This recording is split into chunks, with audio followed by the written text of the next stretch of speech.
Dragon Age the Veilguard is woke garbage and will fail, is exactly what I would say if I hated video games. But since I love video games and spent most of my life playing them, I want Dragon Age Veilguard to be successful if it is a good game. And the if in that previous statement is the most important part, because this game has gotten so much negative attention and it's not even out yet. And keep in mind, I'm not here to defend this game. I literally can't. It has not been released yet. I'm just here to give my opinion on why we should approach this game with an open mind instead of pessimism. Because the story behind this game's development is so insane that it's a miracle that we're actually even getting a game like this. Let me give you a brief history of Dragon Age Veilguard to put everything into perspective. Also, keep in mind, the game has had many different codenames throughout its nearly 10 years of development, like Dreadwolf, but I'm going to refer to it as Veilguard just to avoid any confusion. To begin, Veilguard's development started back in 2015, a year after Dragon Age Inquisition was released. It was supposed to be smaller and more focused than Inquisition, but due to Mass Effect Andromeda and Anthem, two massive games that BioWare was working on at the time, they essentially canceled development on Veilguard to focus more on those two massive titles. And yes, that was a gigantic mistake. Both of those games bombed back to back, ruining BioWare's reputation across the entire gaming industry. But moving on, development on Veilguard restarted back in 2017, but it was cancelled again the same year because EA and BioWare couldn't find a way to turn the single-player RPG into a live service game with monetization. And personally, I'm shocked they couldn't figure out a way to do it. It's almost like those two things don't belong together. But who needs logic and reasoning? So development continued in 2018. They finally came up with a plan, and this time the game was going to be a fully co-op live service game. But my question is, if they wanted a live service so badly, why didn't they just make an MMO set in the Dragon Age universe like BioWare already did with the Old Republic? But moving on, after the success of Jedi Fallen Order and the failure of Anthem, EA and BioWare decided to remove all of the multiplayer and live service aspects from Veilguard, which was a great decision on EA and BioWare's part because who could have guessed it, fans of the single-player RPG wanted to play another single-player RPG. But there's one small incy-bincy little problem. You see, they decided to shift focus in 2021.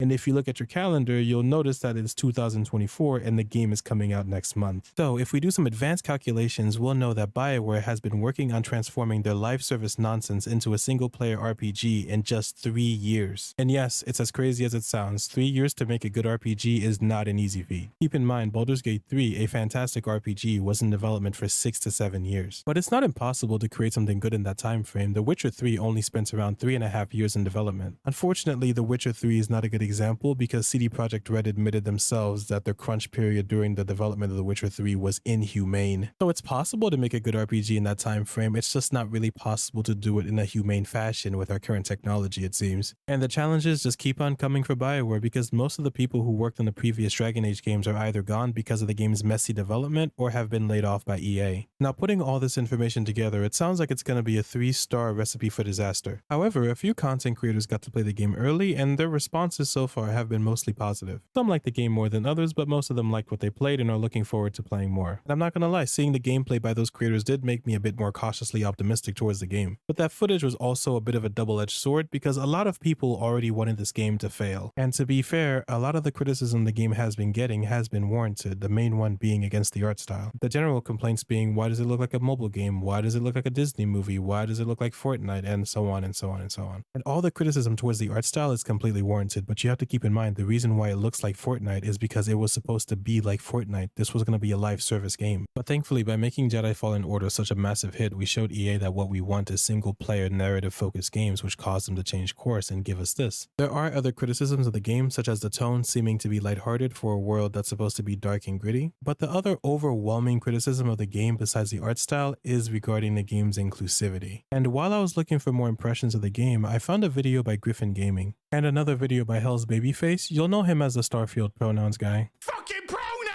Yeah, that guy. Both of their videos have pretty similar criticisms regarding the game's inclusivity, so I'll just be going back and forth between the two whenever I want to debunk a point that they made. Griffin's first major point in the video, and Babyface also makes this point as well. God, it feels like I'm talking about two Batman villains. Anyways, their first point is this. You know, personally, I thought the entire point of having like this transgender shit is so that you could identify as the opposite gender to which you were born. So wouldn't a woman who wanted to be a man just create a normal male character in the game instead of one that has disgusting chest scars? And monsters that your character wanted to have a sex change. Not only that, there wasn't the magic to create that. However, there was the skilled surgery to be able to perform the operation. Even though if you wanted to have a sex change, do you know what you could have done? Made a male character in the character screen.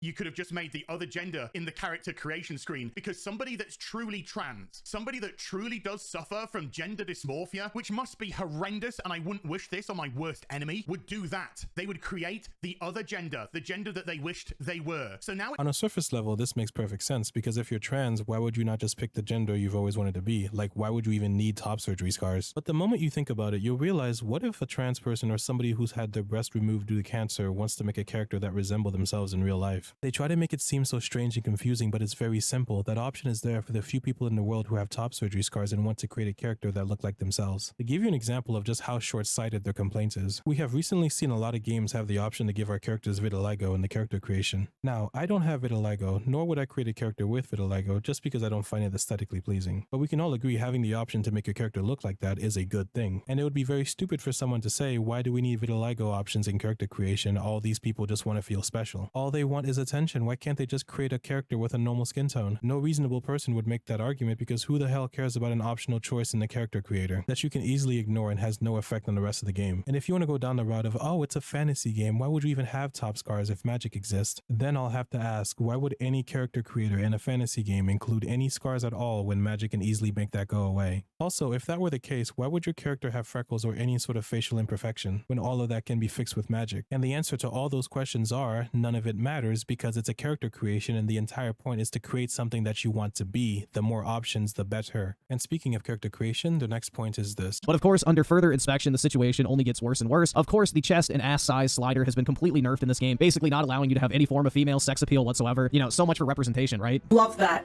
Love the inclusivity. So yeah, if you have a normal female build in any way, shape, or form, you don't get to be represented in this game, but someone who suffered self-inflicted body mutilation, you know, they get to be represented, but women with normal body types, absolutely not, bro, because once again, it's not about being treated equally. It's not about being treated like a normal human being. It has always been about getting special treatment and feigning victimhood in order to gain attention and farm sympathy from people who are too dumb to realize what's even going on here. I mean, you can create whatever fantasy you want in this character creation screen, unless of course you want to create an attractive woman. As somebody who personally identifies with busty Asian ladies, I was very distraught to find out that this is the biggest boob size and ass size that you can get in the game, aka ironing board Annie. But more importantly, what if you are a woman playing this and you are busty, or you have a big ass? You want to see yourself with those assets in the game. The game's saying, no, you can't. Because there's probably a very good reason that there's a limitation on the breast size and the ass size, and that's got everything to do with male gaze. Because when you start to insert ideology into your video game, it only goes one fucking way. Again, on the surface level, this is a really good argument, because why is it that we have the option to give ourselves top scars, but we can't create a lady with big breasts and a big butt? But unfortunately, these guys or anybody else who brings up this point is lying, because none of the previous Dragon Age games even allowed you to customize your character's breast or butt size. And as a matter of fact, most RPGs don't even give you that option. Skyrim doesn't have it, Baldur's Gate doesn't have it. Funny enough, Elden Ring has it, but when you adjust the breast size, it just increases the size of the entire player's top half. And honestly, I don't know why more RPGs don't allow you to customize those sizes. I'm guessing it has something to do with having to go through and adjust the armor sizes as well, but again, I'm not sure. If you know, please let me know in the comments. But their criticism of the sizes would be fair if that's what they actually cared about. But what they're actually doing is saying, hey guys, look, BioWare prefers trans women over regular women. See, they're giving them so many options while women get nothing. And that's simply not true. Even though the slider is very weak and changes nothing, this is what the previous characters in the Dragon Age games looked like.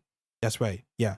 Flat as a board. And if this game comes out and it's the worst written Dragon Age game and the gameplay is terrible and it bombs and fails, it will still have the best character creator out of all the Dragon Age games in the series, just by the sheer number of options in the character creation. And that's for both the male and female characters. So this particular narrative that these guys are trying to spin is completely false. But let me wrap up this video with one very important question. Has there been a spike in left-leaning progressive ideology in the Western gaming industry? The answer is obviously yes. But does that affect game quality? The answer is no. Because nobody cares that Baldur's Gate 3 doesn't give you the option to make your character's chest or butt bigger. They also didn't seem to care when the game didn't allow you to choose your character's gender but select from different body types. And lastly, it seems they have forgotten that you can easily make a trans character in Baldur's Gate 3 without a problem. These things clearly bother them, but they can't really rage bait about them all that much because the game's quality speaks for itself. Instead, what they'll do is target a game like Dragon Age the Veilguard, where the fans, including myself, are already very cautious of the game because of the game's long, messy development and art style change. And they will try to create controversy and bring attention to something that will have no effect on the game's quality. Because what's actually going to determine if Dragon Age the Veilguard is good or not is going to be the story and then the gameplay. So, to all the fans out there or anybody else thinking about getting this game, do not pre-order this game. It has way too many red flags from the development alone. Let's just wait the 30 days, and when the game releases, we will know if it's worth our time or not. And that's it. Thanks for watching.